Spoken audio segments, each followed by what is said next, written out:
Hi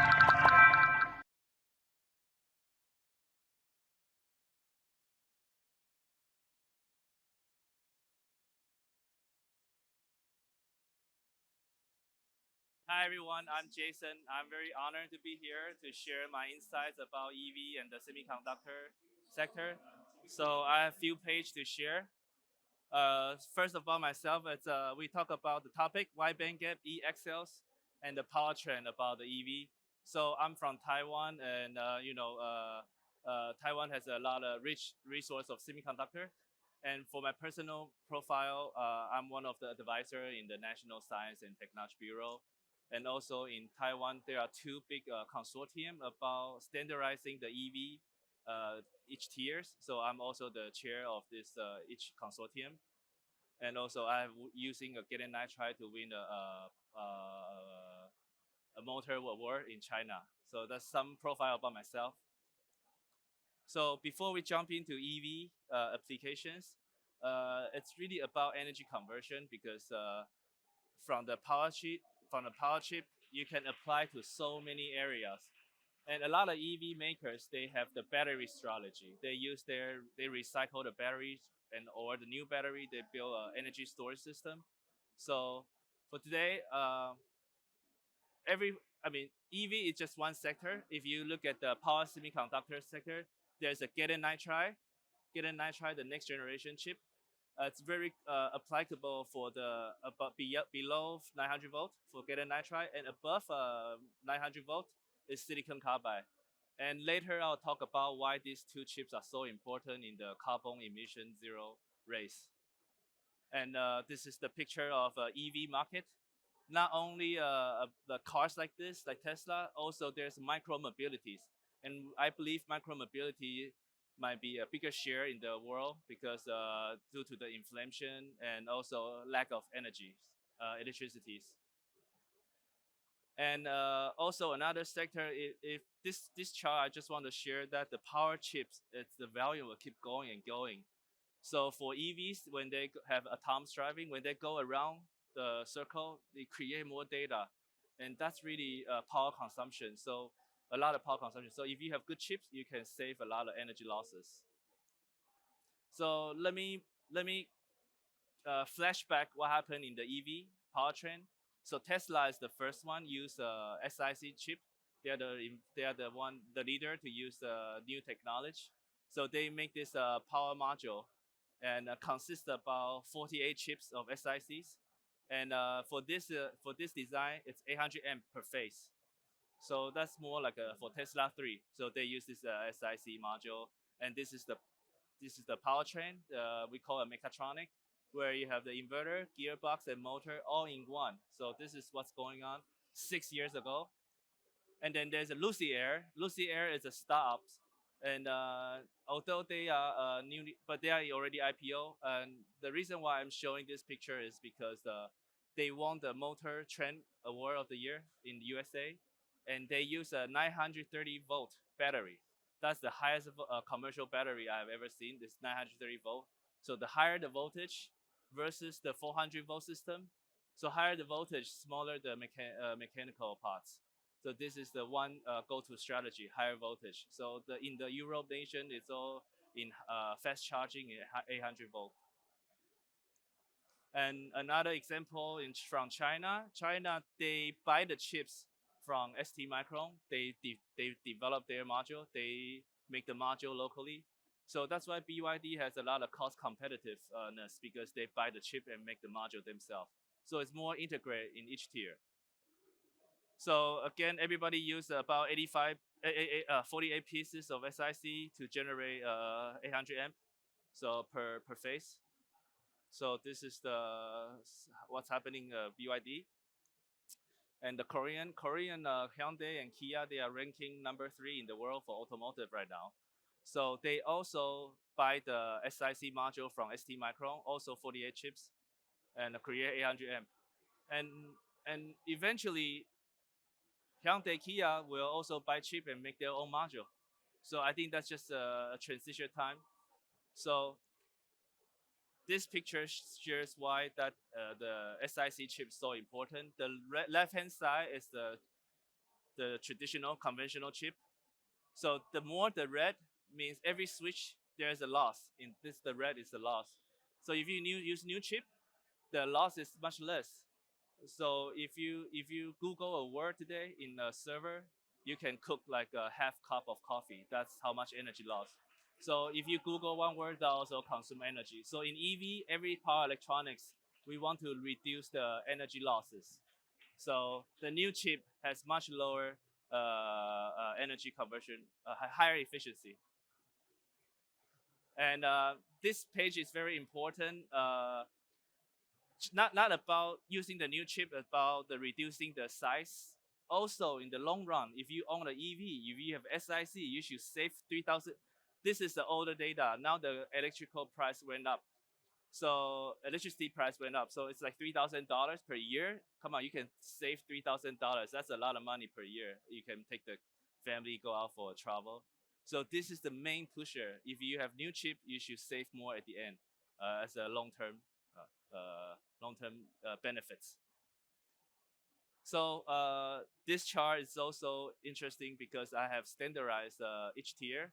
So from the chip side, we would like to tell everyone the chip side is a 5x5 chip. Earlier page we talked about 48 pieces, and every chip is about this size. And about the RDS on 10 to 50 milliohm. So we have to standardize each tier, so EV can be more affordable. It's not like a custom part for every vehicle. So if we can standardize everything, you can make the EV like an Android phone, not like an Apple captive. So this is the movement, and the most important is the chip. Chip is the you create that can make you have less loss. And the module side is to reduce the straight inductance and also working at high temperatures and improve the chip, because chip is very fragile. So you need to have a very good module technology to package the chip to have 10x or 20x reliability. This is already being done in today. That's why a lot of people are trying to follow this technology trend.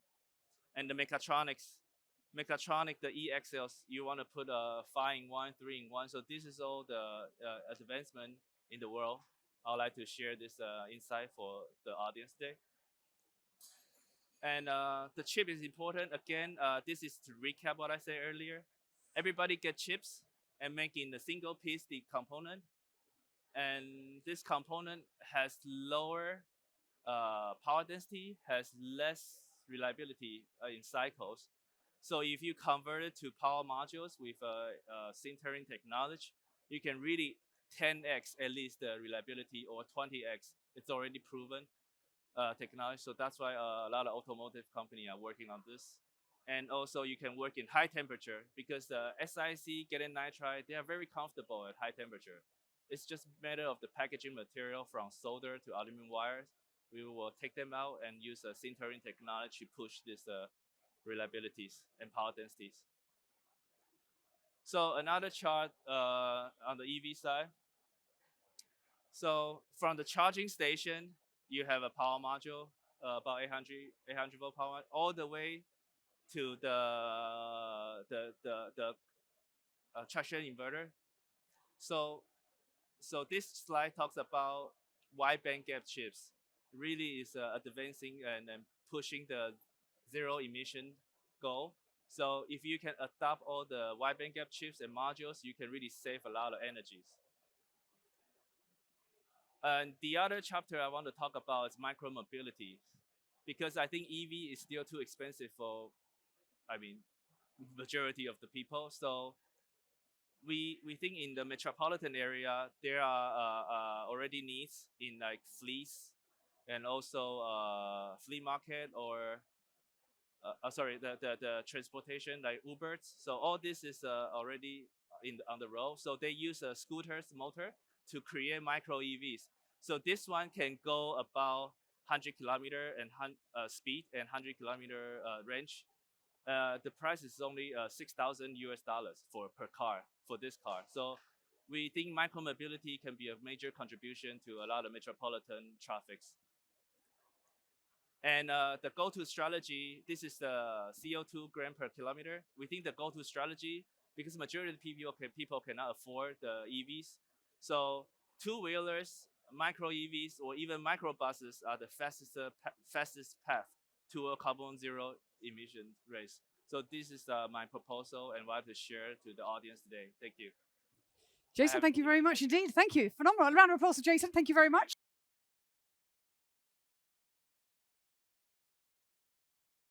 Chris, I'm going to come to you first of all. Talk to us about CSconnected and why this cluster matters so much in the context of the great conversation so far. Sure. Well, CSconnected is the brand, if you like, and the collective membership organization that represents the primarily South Wales-based compound semiconductor cluster.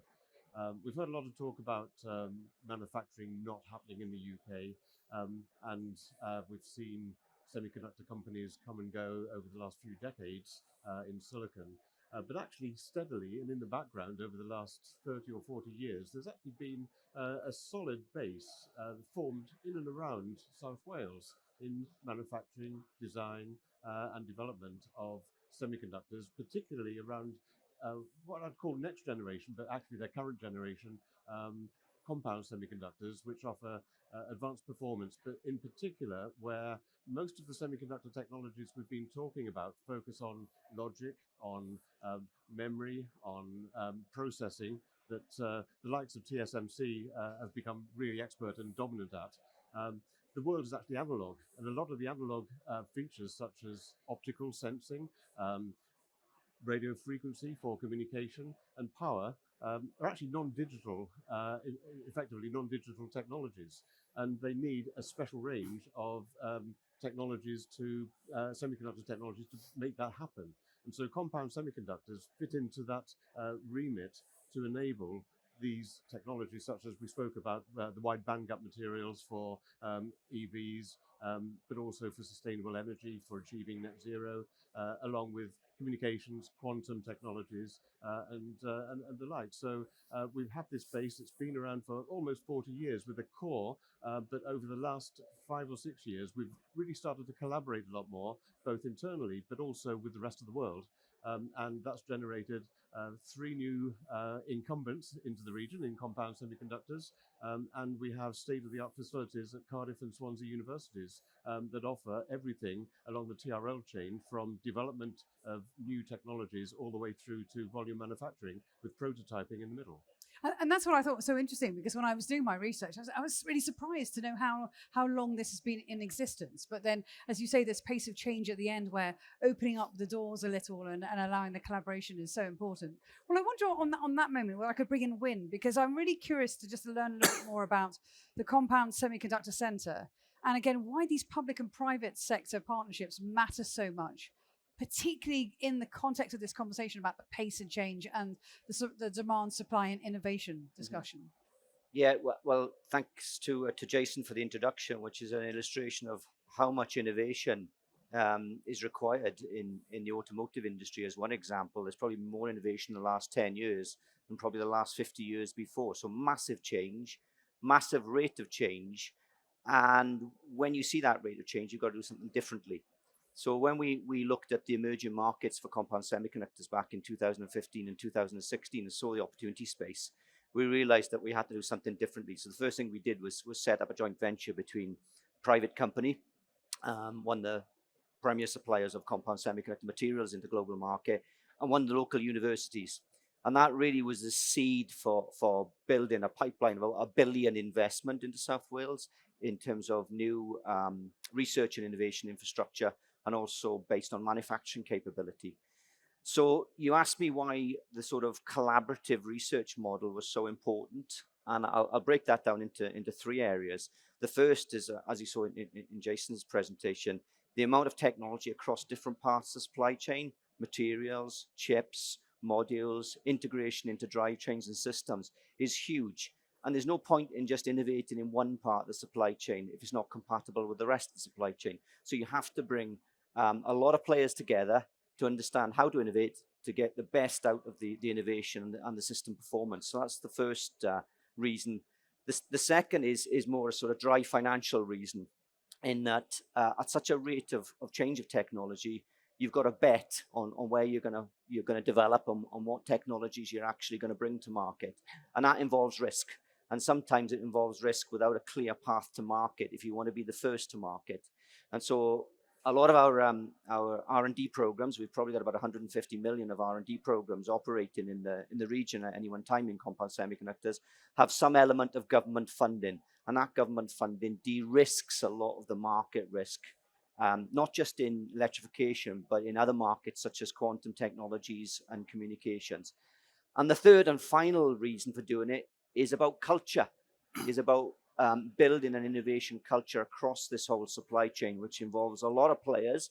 We've got a program that's trying to develop, for example, a UK source of inverters for the automotive, and there's 13 partners in that supply chain, from materials through to the sort of modules that Jason was showing. So you've got to build a culture of understanding each other, understanding each other's language, how to innovate to make sure that you increase the chances of the investment in the R&D innovation, creating economic return. Yeah, and actually, if I take those remarks and kind of link back to what Jason was saying earlier about the aspects of efficiency and also reliability, but also other words that come from earlier panels today where we talk about security and having the collaborative approach with the commitment to the R&D and the public-private sector, it strikes me, and tell me if I'm completely off course with this, does it get us faster to addressing those really critical concerns about security, for example? It can do, because you create a community across your collaborative project, which has a clear framework, often provided by the funding framework that you have, which makes sure that you're very clear on intellectual property rights, who owns what, who's bringing background IP to the party, and who's developing the foreground IP.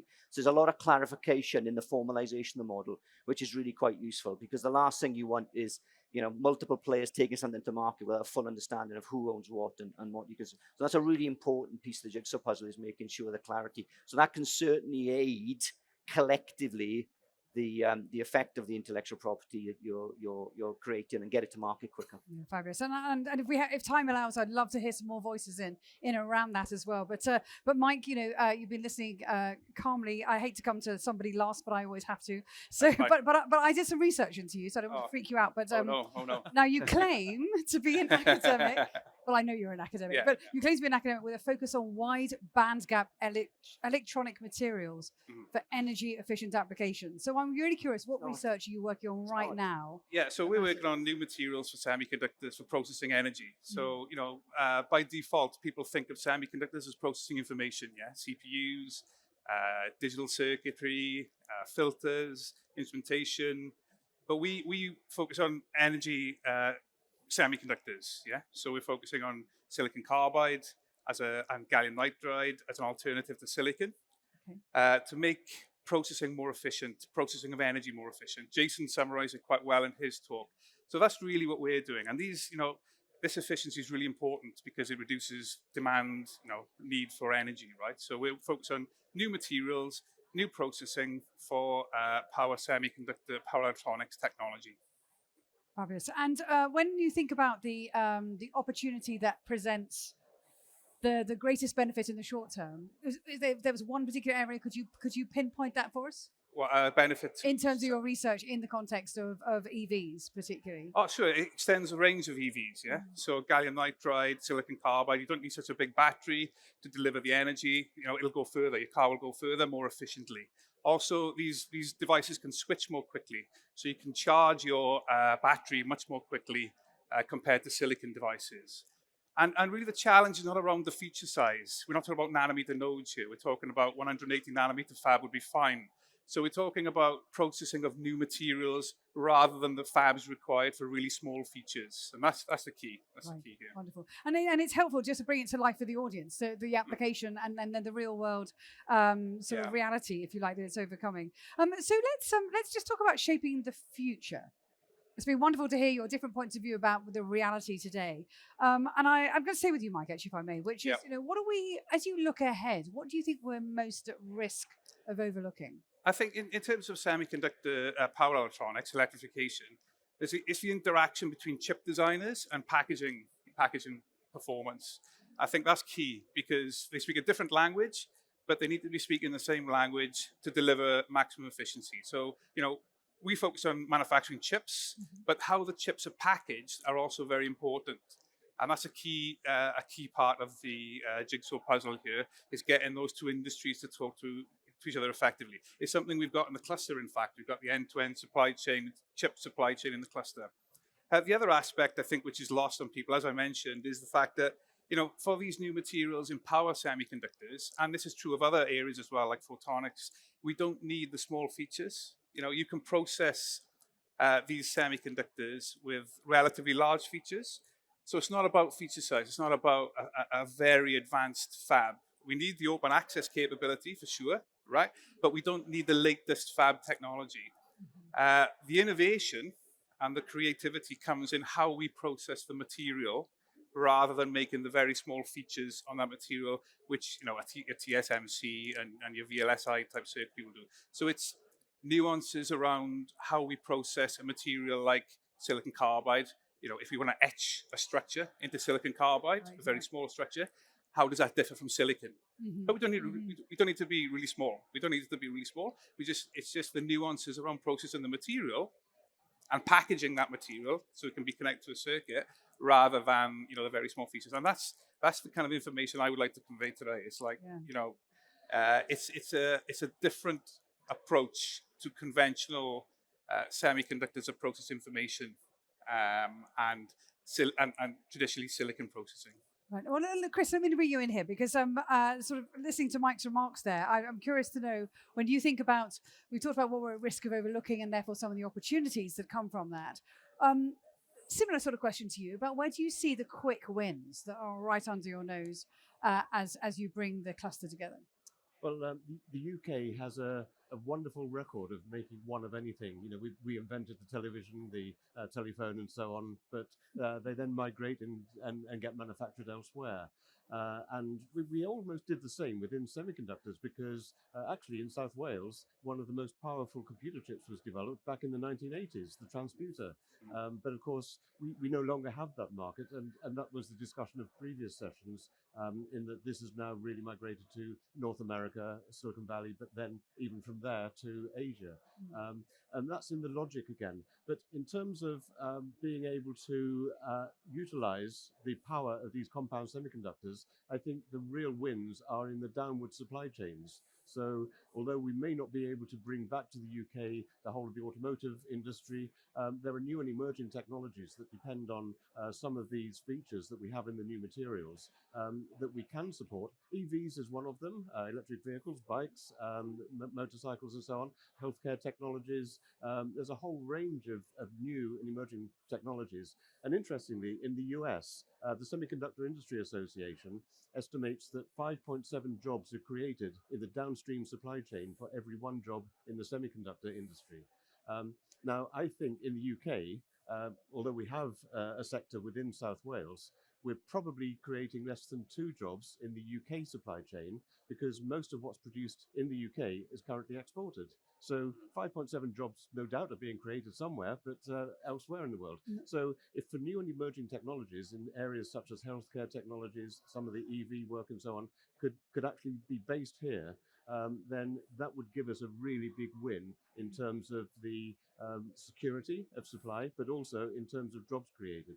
Absolutely. So it's not just building the semiconductor industry, it's enabling the industry sectors that are born out of that. Yeah, and that absolutely plays into Wynn's remarks earlier about kind of the value chain all the way through. And I just want to bring that to life a little, just with the Tesla kind of announcement that's come out. So this is obviously about power modules, but power modules for EVs are seen to be pivotal application for compound semiconductor chips. But Tesla announced that their chips would use 75% less silicon carbide, leading power module chip providers, and then engage with Wales's semiconductor cluster to chart the future of the industry. So they're very much, it feels, very committed to, as you say, rather than everything going offshore, is actually bringing it onshore and being very much part of the community as well. Is that fair? Is that a fair representation? It is, and I think a lot of modern automotive products are currently based on silicon, and we often hear the term that it's an out-of-date technology that's being used.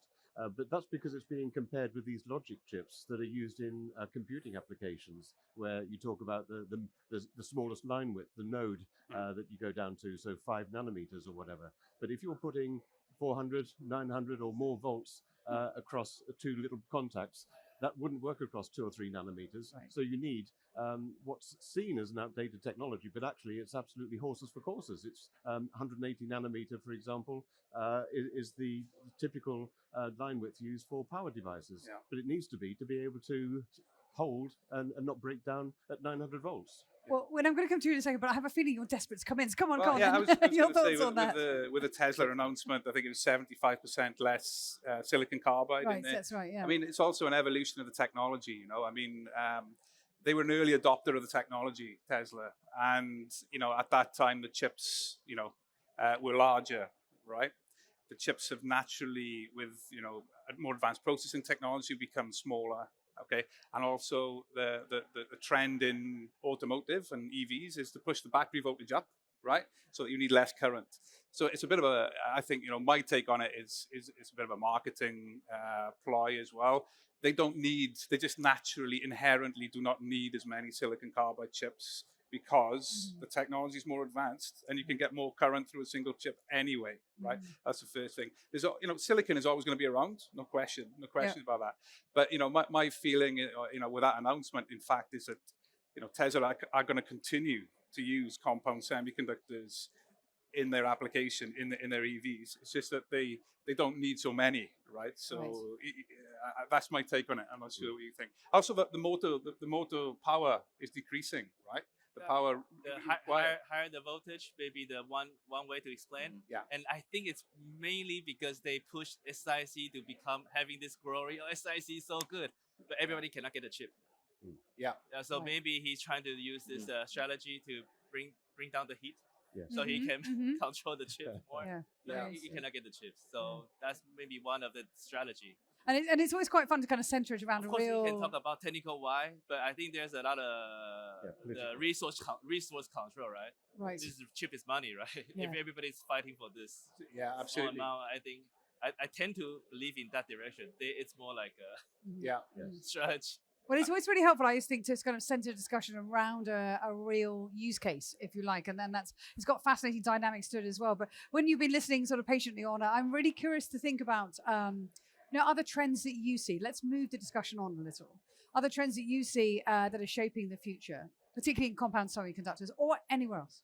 Yeah, I mean, well, I'm an EV car driver, and I love the fact that I can basically charge for 2.5p a mile at midnight. And I love the fact that it's very dynamic in terms of its performance, software configurable. And I love the fact I'm not belching smoke out.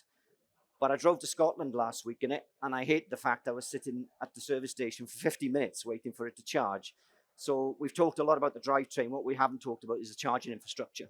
Right. And so there's a huge opportunity there to speed up the charging infrastructure, make it more efficient, because it's very expensive at the moment. Again, it's early days and so a bit Wild West. But there are a range of compound semiconductor materials beyond silicon carbide, gallium nitride, beyond gallium nitride into oxides, which we're actively researching in South Wales at the moment, which get ever wider band gap, which means they can handle ever higher voltages. And we'll add to this, and in 10 years' time, we'll probably be talking about silicon carbide as an old technology, and now we're looking at these new oxides, right? And there'll be even more research to be done across the supply chain. So that's one area I'm really excited about. The other area I'm excited about is integrating functions on the same chip. So not only have you got power monitoring and power switching, you've also got RF functionality on the chip that can communicate what's happening in the drivetrain. And so it's sensing what's happening and optimizing the temperatures in the drivetrain, the current consumption in the drivetrain, and again, getting us that next level of efficiency. So that hopefully in 5 years' time, we'll be able to look back and say, do you remember we only had 200 miles on an electric vehicle? And when we're sitting, we've got 1,000 miles and we only have to charge it once a month. So we're driving to Barcelona and enjoying Driving to it. Barcelona, and not one stopping 4 times on the way to Scotland. Right, and Exactly. it's actually a real concern. So I'm the host of the Energy Podcast, brought to you by Shell, and we did a whole episode around this. And actually, the whole thing about mileage stress. Actually, it's a real, when we talk about mental health. Range anxiety. Yeah, that's range anxiety. That's what exactly. Yeah. But I have a feeling you're keen to come in. So please Yeah, do. of course. So the other thing, you know, as Wynne said, I totally agree with everything he said. And also, the new materials can switch more quickly. That's the key, right? I mean, Jason showed earlier a plot where comparing silicon, and I think it was silicon carbide, where the switch, the energy loss in silicon carbide or GaN is a lot less compared. You showed the red, the less red, point. yeah, the The less red, lossy. the red. Yeah. And the ability to switch more quickly at higher frequencies has secondary benefits as well, right? So you reduce the size of your passives, yeah, you reduce the size of your inductors, so you can increase what we call the Moore's law for electrification is power density. It's called, right? So how much power can you process in a unit volume or unit weight? So that's what these materials allow you to do as well. They allow you to shrink the systems, so they make your car engine much smaller, right? Because you need less cooling, you need less passives. So it's a secondary benefit then of making the car lighter. So you're also, allowing the car to move further. And on the charging side of things, I think that, no doubt as these materials mature and, as we move to the next generation of materials, Gwyn mentioned gallium oxide, the future is bright. There's no doubt in my mind that the charging infrastructure will come, because I think, and that is all driven by the semiconductor and how quick it can switch, and how much voltage it can block. That's why we move to new materials. This is really driving, pardon the pun, driving. Love a pun. It's driving the route to fast charging. Yeah. Tesla now have a fast charging port on the M4 near to us in Swansea, and I think it takes 20 minutes. Right. So it's 20 minutes. Yeah. So definitely shave 10 more minutes off that. Yeah. With advances in these new semiconductors and the packaging, and it won't be long.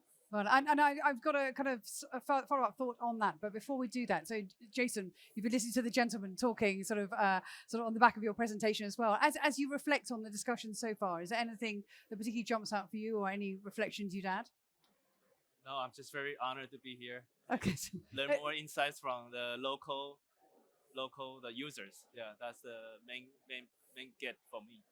And I'm definitely sort of picking up this very strong sense of the passion, but also the pride that comes from all the work that you're doing. And I wonder if I could just bring in this sort of other thought while we're talking about the dynamics of change around infrastructure, and then we'll move the conversation on again. But I wonder to what extent the haulage industry, that is also under pressure to decarbonize, let's put it that way, or become more efficient and green, will actually put some pressure in terms of supporting that innovation. Or is that a pipe dream? Does the value chain not extend quite as far as that? It's already happening. It's already happening.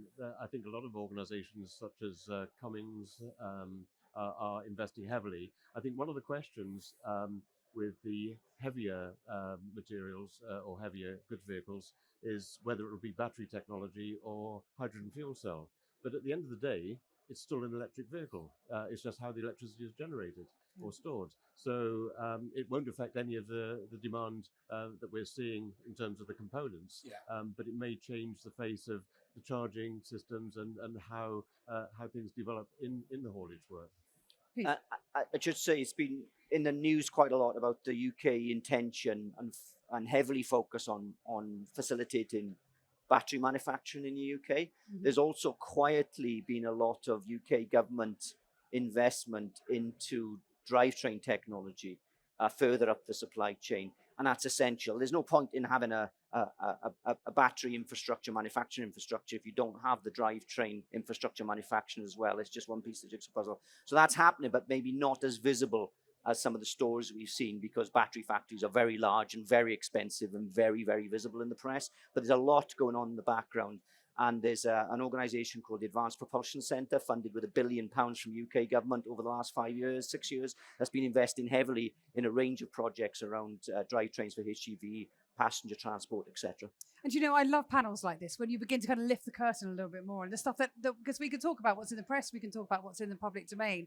Is other things where you look at and go, we don't talk nearly enough about some of this amazing innovation that's happening. I'm going to ask anybody on the panel to chime in here with what impresses you that you just think we don't talk enough about. Who'd like to come in? Well, I can come in. I think the other side. I mean, the components are really important, of course, And as Chris just alluded to, no matter where your fuel comes from, whether it's a battery or hydrogen, components are really important. But I think, there's a lot of innovation as well for me on the packaging side of things, right? On the materials, the new materials that you need to manage the heat. When we talk about, because this panel is focusing on electrification, when we talk about semiconductors for electrification, we're talking naturally about power semiconductors. The other difference with these types of semiconductors is you've got to manage the heat, okay? So when these semiconductors are conducting, the flux, the amount of heat per unit area on that chip is comparable to the flux that you would see on the sun, right? And you have to get rid of that heat, otherwise you'll end up, with a puddle of semiconductor materials because it'll melt. Yes, exactly, absolutely. Exactly.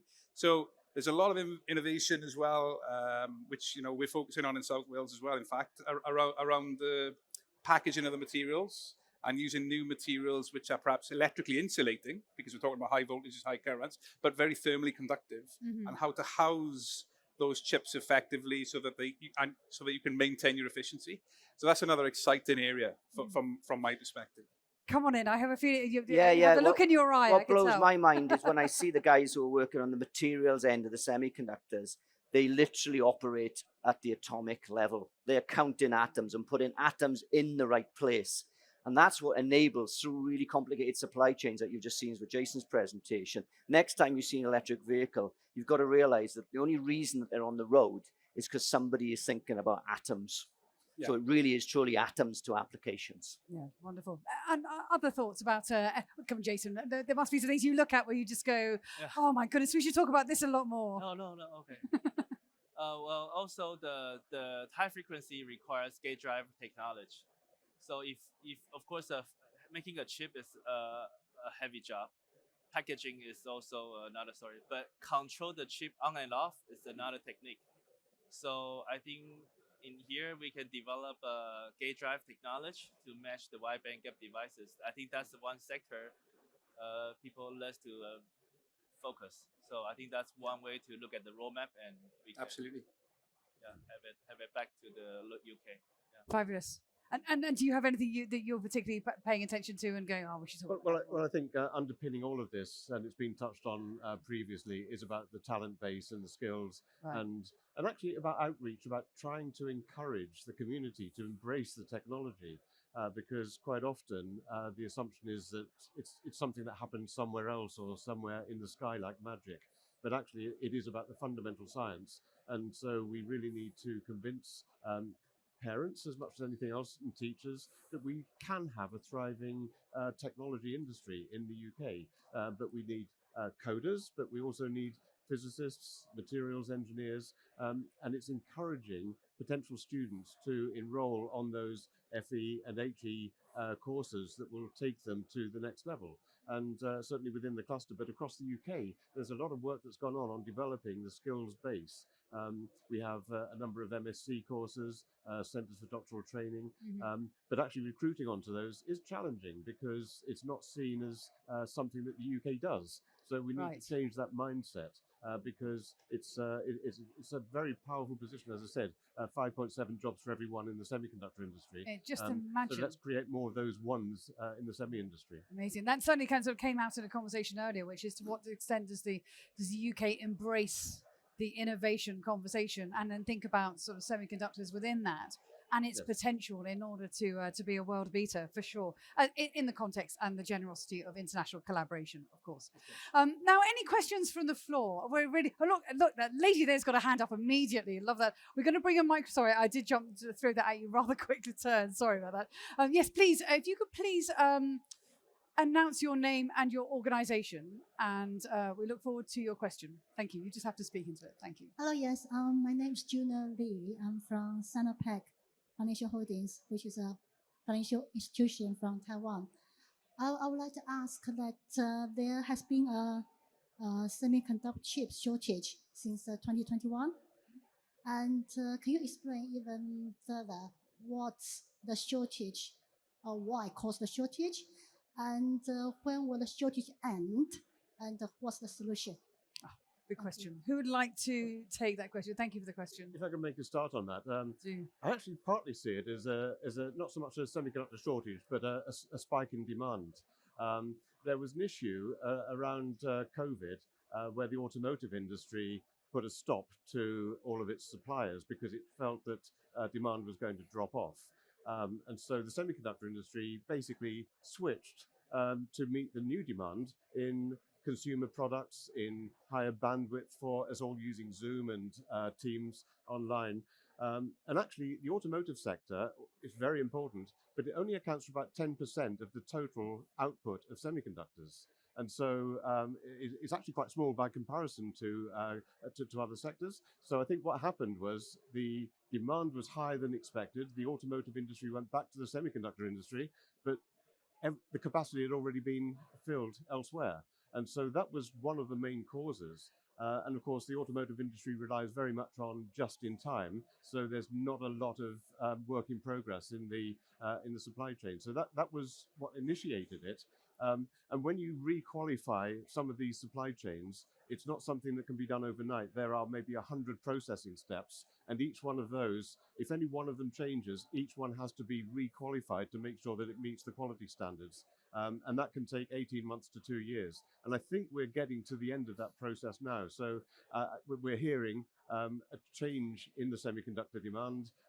Some plants that were being brought online very quickly are now being slowed down. So I think we're seeing the signs that that particular demand spike is over. But we know that we're going to see a lot of other new technologies coming together, and the demand for these products is going to grow. So it may linger in the background for a while. But there are 8,000 components, semiconductor components in a typical car. One of those being short causes the whole supply chain to fall over. Absolutely. Thank you for the question. And when did you want to add anything to that? There are other factors. And if there's one way to break a supply chain industry, it's get the politicians involved. And that's exactly what's happened over the last 3 years in terms of geopolitics between US and Chinese supply chains. And that's caused a lot of friction. It's caused a lot of realignment of national supply chains, issues around supply into companies like Huawei from the US. And that has disrupted the whole dynamics of business as usual. So if you overlay that on top of demand spikes and inventory restocking as a result of COVID, and then you roll in the rate of change of technology in rapidly changing markets like EVs and also digital adoption of 5G and looking forward to 6G, you've got the three horsemen of the apocalypse, which means that you're going to get shortages. And we only hear about the shortages. There are a lot of parts of the semiconductor industry that are not disrupted, that are doing very well, thank you, because they have more robust supply chains, or maybe they've got more margin in the supply chain to be able to sustain the manufacturing capacity. So it's not all bad news. I think we're probably at the foothills of the geopolitical issues. And now we've got large interventions, 50 billion from the US CHIPS Act, 45 billion from the European CHIPS Act. Mm-hmm. That is going to mean that we've got a deployment, a once in a generation massive deployment of capacity, which will no doubt be more capacity than we need by the time we deploy it. And so we go into a massive super cycle of undercapacity, overcapacity, and then very competitive pricing once we've got overcapacity. So I think we'll hit overcapacity in about 3 years' time, and then we'll all be wondering what was the problem 5 years ago. Yeah. And the cycle will start all over again. Wonderful. Thank you very much for the question. Really appreciate it. I know actually it was a very beautiful way of kind of rounding out the discussion. We've literally got a minute on the clock. So I'm going to set you a challenge, gentlemen, which is to give you probably about 10 seconds. If there was one message you would want this audience to take away in the context of this discussion about semiconductors, whales, and also clusters and EVs, what might that be? Jason, I'm coming to you first, and we're going straight on the panel. I think we should do this kind of seminar more. We should do this seminar more. I completely agree with you. I couldn't agree. Well, I think we should just stop it there. No, your thoughts? I think collaboration. We've mentioned it so many times, but collaboration is really at the heart of everything that we do. Win, your thoughts? Tell your kids to get into the semiconductor industry. You got a round of applause for the front row. I love that. You stole my thunder there. Then. The academic goes. Yeah, I was going to say that. The other message I had, going back to what I said earlier, just, compound semiconductors can be processed using 180 nanometer fabs, not the most advanced feature size, smallest feature size. and there are huge opportunities for our children to get into this sector. I have to say, I have really enjoyed this panel. I was concerned when I started that we could get very deeply technical very quickly, or we could become too light and not go into depths of detail. For me, I think we've covered not only kind of some of the dynamics, and Jason, thank you for your starting thoughts, so appreciated, but we broadened the discussion out into some of the dynamics within the supply chain, but also thinking about some of the technologies, the research, the private sector, public sector collaboration, and then also the international dynamics, and of course, talent. Get your children into the industry. I think that's the one I'm taking away, and we should do this more often. Ladies and gentlemen, please join me in thanking a phenomenal panel. Thank you very much indeed, gentlemen.